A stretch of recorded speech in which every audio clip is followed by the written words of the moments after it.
Hey y'all, we are live. This is my review for the Real Housewives of Salt Lake City, Season 6, Episode 11. Now, for full disclosure, before I get into this review, I am just getting, from under the weather, so if I cough, excuse me. If I blow my nose, I'm going to take a second, do it off camera, just letting y'all know. Hope y'all had a happy Thanksgiving. I still did, because I knew that look, I'm not about to, be home with nothing. So I made sure to order rotisserie chicken the day before Thanksgiving, made me some sides, some mac and cheese, and some jambalaya. I was Gucci. So yeah, I had a good Thanksgiving, even though it was by myself. You know, I feel thankful for shit. Like I'm not lonely or anything like that. So yeah, great Thanksgiving over here. Don't feel sorry for me just because I was sick. But yes, how are y'all? Now, let me just get this out the way. Someone's like, Chris, you always sick. I was like, excuse me. I've only been sick twice this year. Calm down, okay? I was like, come on. Anyway. This was a cute episode. Let's get into it. This episode, it continues after Mary's church service. Mary has organized a lunch at the same place they all went season 1, like back when Jen Shaw was there. And that was a good scene. And this is like where they, had the 2003 Dom Perignon. Such a good year. People died. Spoiler alert, though, the scene did not disappoint. It was good. Honestly, you could have turned it off after that scene. But anyway, the ladies are arriving. It looks like they rented out the entire restaurant. Well, it looks like Mary rented out the entire restaurant. Lisa and Meredith were the last to arrive. And here go Angie's shady ass saying, "Oh, Mary, your guests are here." 2 points for Angie already. 2 points on the board. Put it up there for Angie. that was some good, slick, subtle shade right there. Everything is cordial so far, and they're seated. And after some awkward silence, Mary tells everyone that she decided not to invite Brittany for the comments that she made to her on the boat when she said, "You're the most ungodly person" or whatever. But Mary was a real one for calling Brittany directly and saying, "I'm not inviting you, and this is why." We see this all in the flashback, and Brittany actually apologizes to Mary. And Mary appreciates this. And after she get off the phone with her, she wonders, should I invite this bitch? I'm paraphrasing. Mary then leaves it up to her dog to give her a sign. And since the dog did nothing, that is why Brittany is not there. I'm not mad at it. Honestly, it worked out best in everyone's favor. I think Brittany not being in that scene was for the best. So then Mary then pivots the conversation saying, well, if Brittany can apologize to me, then we all should be able to come together regardless of what happened or didn't happen and just apologize. Now, time out. I thought this was shocking of Mary, and this is just more proof that she's done a whole 180 since we've been introduced to her on the show. Like, I just thought it was shocking that she just didn't outright just say, Lisa and Meredith, y'all were wrong. Y'all need to apologize. Like, Mary is normally like the curt one. So I was just surprised that she was kind of like beating around the bush saying, well, I feel like what did or didn't happen, we should be able to apologize. I was like, wow, okay, Mary. Like, she almost comes off as normal. But it's Heather who calls Lisa out immediately and says, "Are you listening, Lisa?" She then goes into their prior conversation in the last episode and tells Lisa how she deeply offended her. Now, Mary is confused, like maybe some of us, and asks Heather, "What were you hurt about?" So Heather says that she was hurt that the trip ended with Brittany being a crying mess after Lisa and Meredith attacked her. So I get it for those of you who don't like Heather that, maybe she's making this about her, or maybe like a vendetta against Lisa now that, she's gathered Lisa's trust and now she's Brutus.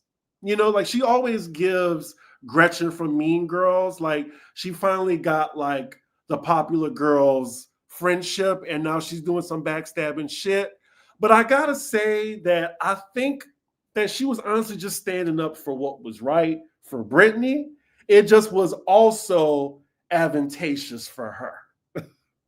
Follow me now. And then also there's 4 other people at the table that, four other people that say that Meredith was acting a fool on the flight. And Meredith just keeps saying that that's not what happened. And again, like I said in my last review, if someone tried to tell me like what I saw and I saw with my own eyes and they're trying to gaslight me, it would trigger me and make me very angry. Mary showed that you can forgive and still not be bothered. That you can forgive and still not be bothered. Mary asking her dog if she could reinvite her was hilarious. I agree. Yes, happy Friday. And we are now officially in the Christmas season. This is the only time where I celebrate, like when I start acknowledging Christmas. I don't do that after Halloween mess, okay? This shit is all capitalism anyway. Let's see, where was I? So then speaking of which, they get into debating about what actually happened. Whitney says she was at the peak of her rage on the plane because there's levels. And we then get a flashback to an example of Meredith's rage. When she lost it last season. You are vile. You utterly disgust me. You need to leave. What else did she say? I can't believe I had you in my home. Something like that. But according to Meredith, she was just venting to a friend because she was hurt. I don't believe that. I really don't. Like I think she was loud enough for Brittany to hear her. She wanted Brittany to hear her. And Lisa was egging it on. And she just completely bypasses the wasting wine on Brittany. Or Lisa saying, show her the fucking TikTok. You fucked up. You fucked up. Like, they're all what's the word? Omitting this from the record. Yeah, I can't believe I had you in my home sends me every time. Yeah, just for recording them. Even though she fully deserved that. But here's the thing. Like the way that Brittany was sobbing after that incident, she completely deserved that. Because not only are you thirsty, but you're recording something, especially that has nothing to do with you as well. Like, why are you recording us right now? Are you recording us? Oh, my neighbors are going to hate me. They hate me every time I do a Salt Lake City. But yeah, like, that's when she deserved it. But on the plane, like, I don't think that was necessary. So yeah. The only thing that I have a question about from this incident is why didn't the other ladies step in if it was that bad as they were saying, if it happened for hours? That's the only thing that kind of gives me a little bit of doubt. But yeah, there's also like you have Mary saying it and she doesn't even care for Brittany. She's saying Meredith was wrong. Angel, I keep calling this girl Angel. Angie was 5 rows in the front. We saw the chart. And she said she could hear Meredith. So something happened. Anyway, Whitney says Brittany was terrorized for 5 hours. Meredith says she slept and watched 2 movies. So that's a lie. Now, here comes Detective Heather asking, well, what movies did you watch? Meredith and Lisa, they say they watch Crazy Rich Asians. Excuse me, and Meredith can't recall the other movie. Angie then jumps in and asks her, well, what happened at the end of Crazy Rich Asians? Y'all, this is when it gets wacky. Like, they then proceed to interrogate her about the ending. Like, I was hollering.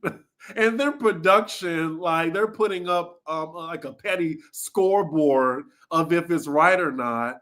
Like, Meredith claims she doesn't remember the ending. I love Crazy Rich Asians. Did I remember? I mean, I just know they got married at the end. Like, I would say I would remember a movie, like the end of the movie, if I saw it within a week or two. Now, I haven't seen Crazy Rich Asians in maybe a couple years, so I am a little foggy, but Meredith should remember what happened. But I think, well, we'll get to this, but I think she was also tipsy on the plane too. I'm not saying she has a problem, but maybe she was tipsy on the flight and she don't remember. Thank you for the super chat. Kamaja? I don't know. I tried. Kemayj. Thank you. I appreciate you. Heather gets on my nerves. This is all performative. She is milking this for all it's worth. This is my first time catching her live. Well, welcome. Kamaj? I tried. I really did. But thank you for the super chat and welcome. We have 92 people in the chat, almost 100 people. Hit that like button, please and thank you. And yeah, we're getting to 18K now, y'all. We've jumped over 17K. We are getting to 18K. Anyway, something is fishy about the whole plane situation. No receipts, proof, timelines, etc. For now, like I said in my last video, there's a rumor going around that Bravo made people sign NDAs when they got off the plane, or they're saving footage for the reunion. I think they're going to do that. We'll see.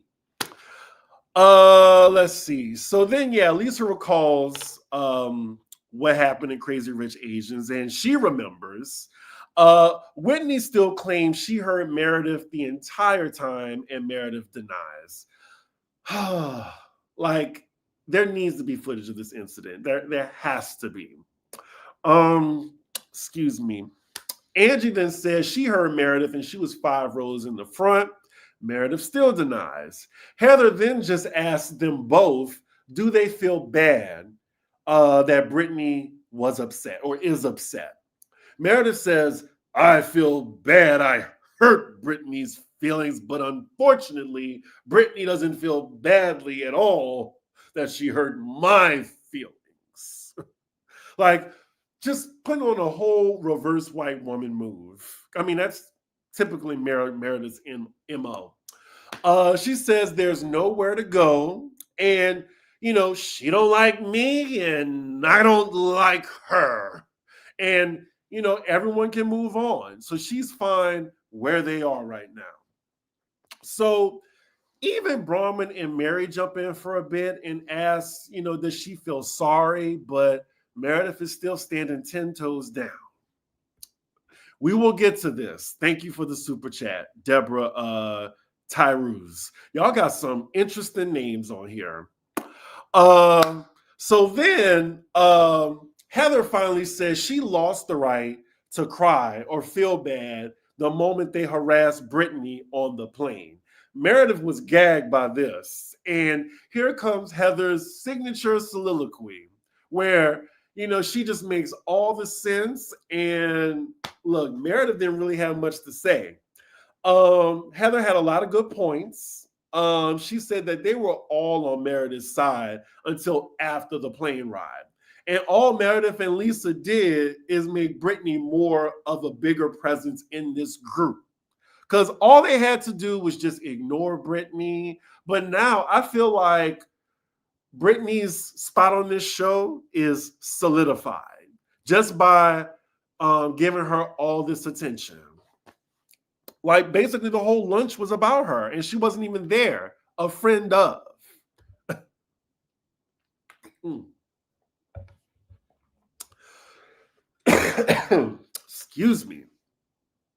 So, Meredith calls Heather a judgmental bitch in her confessional. Lisa tries to stick up for her girl, but the ladies back her up into a corner too. Heather asks, well, why didn't you go through customs with us? Child, Lisa says she forgot to add global entry to her ticket. Like, she needs to come up with a better lie than that. Like, this was hilarious. Followed by her saying that she needed her space. And, she had her AirPods in listening to Kendrick Lamar. Child, Mary clocked that immediately. Not Kendrick Lamar. I was like, girl, I would have believed Macklemore before you said Kendrick Lamar. K. Dot. Like, y'all, if this episode came out before BravoCon, I would have ran up there and asked Lisa, can you name 3 Kendrick Lamar songs? What's your favorite album? Like, I already asked that to Andy on Twitter. So hopefully she answers that question because that came out of nowhere for me. Just while we're on the topic of Kendrick Lamar, I'm a big Kendrick Lamar fan. And look, I still love Good Kid, Mad City. Like that is flawless. And then after that is Damn. I know a lot of people love To Pimp a Butterfly, but it was okay. It wasn't bad, but it wasn't my favorite album. My favorite album is still Good Kid, Mad City. But yes, let me know y'all favorite Kendrick Lamar songs or album. Anyway, Heather then brings up how Meredith gave an ultimatum on her friendship if anyone sided with Brittany. And she did say that on camera. I remember that. She was on the boat when she said that. Even Lisa begrudgingly admits that Meredith said it. So Meredith continues to deny, and Mary says, the fact that you don't remember is what is very concerning to me. Now, there's another back and forth. Excuse me. Then Meredith reveals that she knows Whitney has been talking behind her back and said something specific, but she's not going to say what. But then it clicks with Whitney that I only talked about it with one person, and that one person is in front of her. Turns out Bronwyn went and told Meredith about what Whitney was, insinuating that she was on something. Particularly alcohol. She said she was drunk. And that's why she couldn't remember. She blacked out. Bronwyn wasn't going to say anything, but Meredith just put her on blast. I would love to know from y'all, was Bronwyn wrong for that? Now, I feel like I've been in a position before where I told something to a friend in confidence and another friend told me about them. And then when they got into it, like, and they're backed against the wall, they want to say what I said and then kind of break what we had. So then you have that friend mad at me now. That is a terrible situation to be in, and I learned my lesson. But yeah, what do y'all think about that? Like, do you think Bronwyn was intentionally being messy, or she just wanted to give Meredith a heads up and be like, girl, she said that she thought you were blacked out drunk on camera. So Whitney lays it out to Meredith, since it's exposed already, that it was either one of 3 things that happened. 1, you either just have that hatred in your heart, you're an asshole. 2, you have anger issues. Or 3, you were mixing substances. I was just like, whoa. Like, I thought that was a little bit too far of an accusation. Like, she could have just said, I thought you were drunk in that one instance. Like, it's different saying, like, Meredith, you were really drunk on the plane. Like, and not say that was a problem. It was just one instance where maybe you don't remember this because you had too much to drink, like in the lounge. We saw you. But to imply that she was, mixing alcohol and whatever, because I think, like Whitney always trying to like trying to have that pills and potions accusation on Meredith. And you can't do this unless you have hardcore proof. Because Meredith, an ex-lawyer, will sue your ass, okay, if you can't prove that. Xannies and wine don't mix. I know, but you can't prove that. So anyway, Bronwyn lets Meredith know that she's pissed because she outed her at the table. The conversation goes back to Meredith owning that, that she's wrong. Like the table just wants her to own that part. But it's so difficult for her just to admit that. So then the lunch ends with Meredith not knowing what she's going to do. And I thought, whoo, what a scene. Like that was like a damn roller coaster up and down. I enjoyed that. So then next scene, we're with Bronwyn and Muzzy. Fun fact about Bronwyn, she is not a U.S. citizen. She was not born here. She was born in Brazil, and her parents are from the U.K. Now, I could have used a little bit more context because she said her other siblings were born in the United States. But it did make me wonder two things. One, so you just haven't been able to vote all this time? That wasn't like important to you at all, especially these past few elections? And two, when she got in trouble with the law, allegedly, I'm guessing they didn't threaten her citizenship or anything like that. Look, I attribute both to white privilege, but whatever. And not Muzzy casually just telling her daughter that she was an accident. I was like, Lord, Muzzy really got the worst moms of Bravo, like the crown for that. So then next scene we're with Heather, and when I saw this scene, I totally forgot that she had 3 kids, like 3 like grown daughters now. Also, this was clearly product placement by Wayfair. Let me see. Bronwyn is always wrong in these issues. She's always throwing people under the bus and playing victim, nodding her head and doing that condescending laugh and smile. I can't with her. Oh, yes. So she's like, yeah, that. That's Whitney, though. Every season, sex for basketball tickets, Meredith lying about her dad's funeral. Oh, that was bad. If I was Meredith, I probably would have ran up on her. Like, I probably would have socked her, gave her a black eye to match her cousin's black eye. Her saying Mary was a cult leader. Well, sort of, kind of. I mean, come on. Her saying Meredith told the FBI about Jen.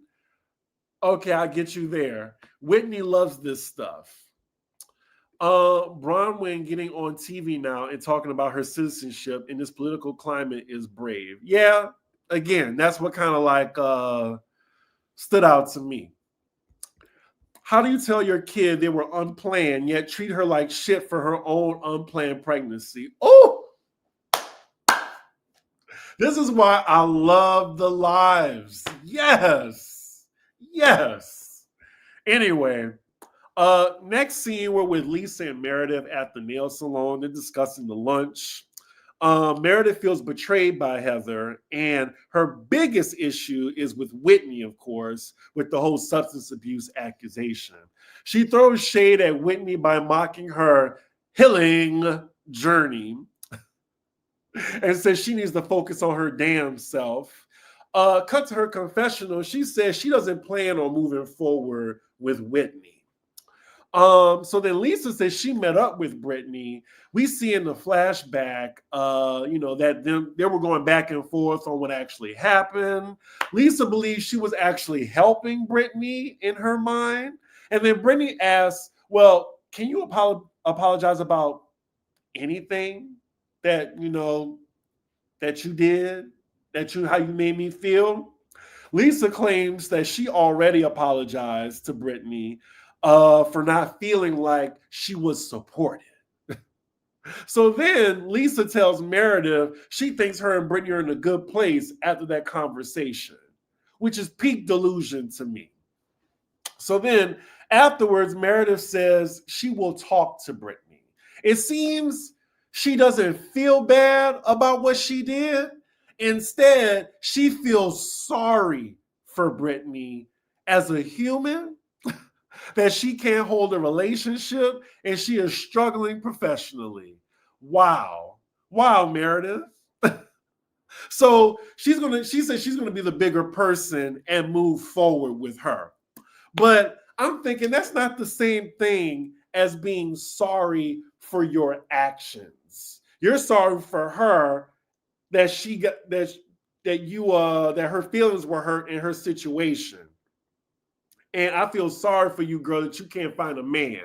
Or I feel sorry for you. Like it's just two different things, you know? But I think that's just the best that Brittany's gonna get. We'll see at the end. So the next scene we're with Heather and Whitney moving a mattress. They are wasting our time with this scene. Again, it's giving product placement. And I was just thinking, why did they need that big ass U-Haul for one mattress? They could have put that shit in a pickup truck. For real. So they're discussing Meredith. And here I think is when Whitney definitely went too far. I was uncomfortable. She says the Meredith incident reminds her of her estranged addict father. Wow. Like, I just thought that was too much, you know, where she said he was mixing drugs and alcohol. I was like, calm down. Like, I've blacked out before. That does not mean I have a substance abuse problem. Now, if I'm blacking out at work, if I'm blacking out like 4 times a week, then that's a problem. Like, she really should have worded this differently. But then we see Whitney is now mad at Bronwyn. She calls her a coward and a snake for throwing her under the bus with Meredith. Oop, that mattress was so disgusting. Yeah, I would have never did that on camera.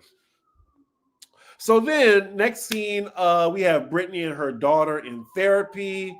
From the gist of it, it looks like, you know, they're making baby steps, you know, progress in their relationship.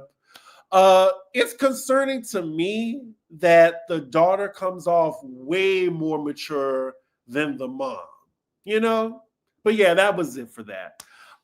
Next scene, we're with Bronwyn, her daughter, and Muzzy doing a bonding activity together. Her daughter's talking about moving out because she just wants to be on her own. Totally get that. Soon as I turned 18, soon as I moved out the house, like I wanted my freedom from my mom immediately. I went to live on campus. So then Bronwyn says she's clearly not ready for this. She wants her daughter to stay. And I think from the scene, Muzzy is ready to leave too. And Bronwyn just doesn't want to be alone.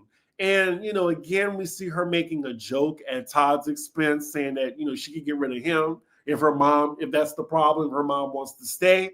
But then speaking of Todd, I'm thinking this is why probably she doesn't want to be alone, because maybe she feels alone in her marriage. Maybe. I don't know. I think that's the real reason, in my opinion. She doesn't want to be alone with Todd in the house. So then, yeah, next scene, Meredith and Brittany, they finally meet up to hash things out. Side note, this is the best Brittany has looked on the show ever. Ever. She looks flawless.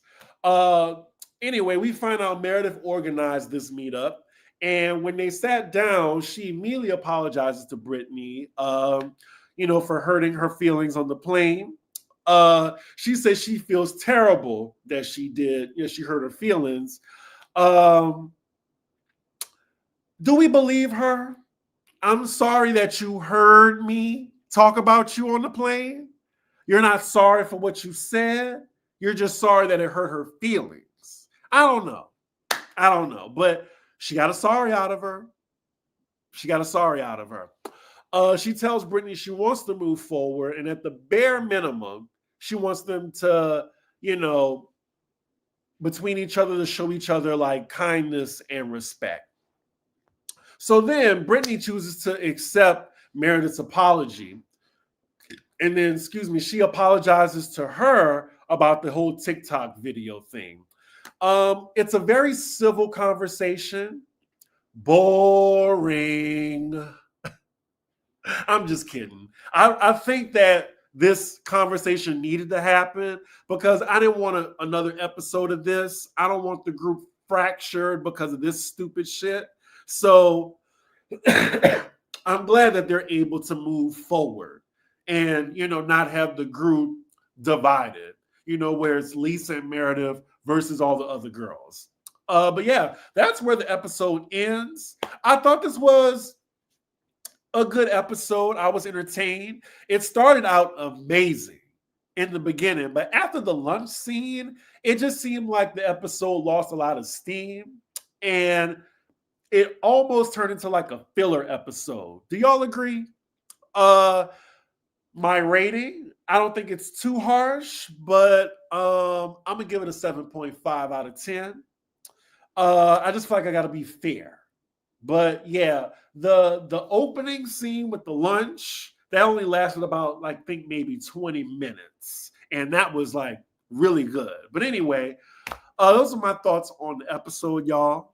I mean, as y'all can hear a little bit, I still have this like sinus issue going on. Whew. Let's see. Saturday will be Pop Roast.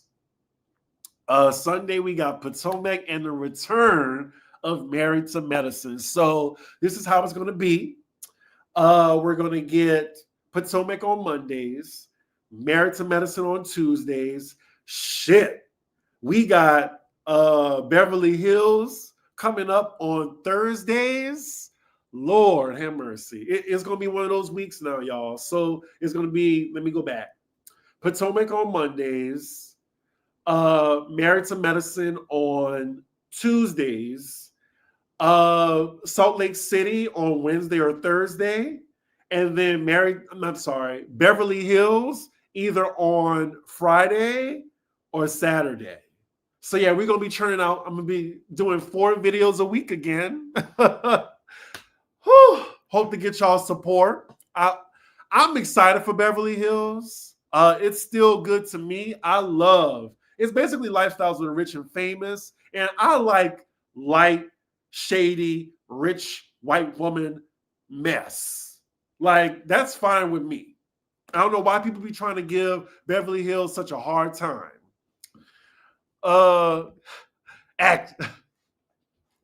Access to the money. Since we're not going to hear that anymore, unfortunately. Yeah, it's December 4th. Oh, gosh. Look, I'm going to try to keep up, y'all, but my channel has definitely grew significantly.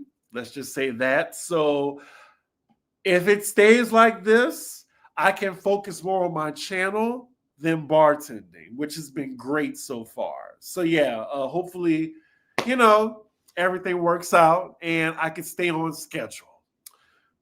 Oh, thank you. Prayers to your schedule, Chris, but we appreciate you. But okay, y'all, I'm about to get ready for work.